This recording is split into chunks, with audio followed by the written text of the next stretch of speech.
কীর্তন দেখতে। এটা আমি, এদিকে দোলা। এদিকে আয়, দেখি দেখি একটু দেখাই। এদিকে আয়, লাইটটা আছে। দেখো দোলা সুন্দর করে সাজিয়েছে গুজেছে, মেয়ে এখানকার।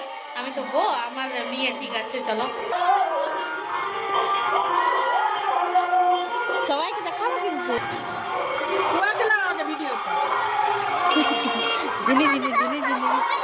এখানে তো ভালো আসছে, এখানে দেখা যায় সবাইকে। মাইমাও আছে।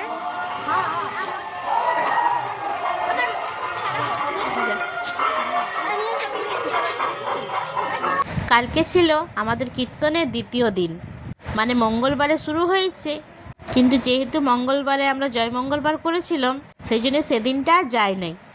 অনেক সবাই যায়, কিন্তু আমরা এই কজন সেদিন আর যাই নাই। কেন কেন বলো তো? কারণ বাইরে গেলে আমাদেরকে কিছু খেতেই হবে, আর মঙ্গলবার যেহেতু করেছিলাম বাইরের তো কিচ্ছু খাবো নেই, সেই জন্য আমরা সেদিন বললাম যাবোই নেই।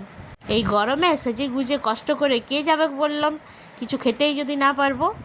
আমাদের এই কীর্তনে অনেক ভিড় হয়, অনেক দূর দূর থেকে সবাই আসে কীর্তনে, প্রত্যেকটা পরিবারে অনেক কুটুমজন আসে এই আমাদের রুকনির কীর্তন দেখার জন্যে।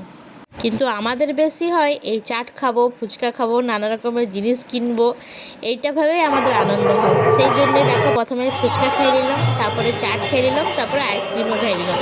আর দ্বিতীয় দিন ছিল, সেই জন্য সব কিছুই টেস্টি বানিয়েছিল, চাটও টেস্টি, ফুচকাও টেস্টি। আর আজকে হচ্ছে জাগরণ, আজকে এত ভিড় হবে যে কি বলি, আর আজকে সেরকম টেস্ট থাকবে নাই, প্রত্যেকবারই সেরকমই হয়।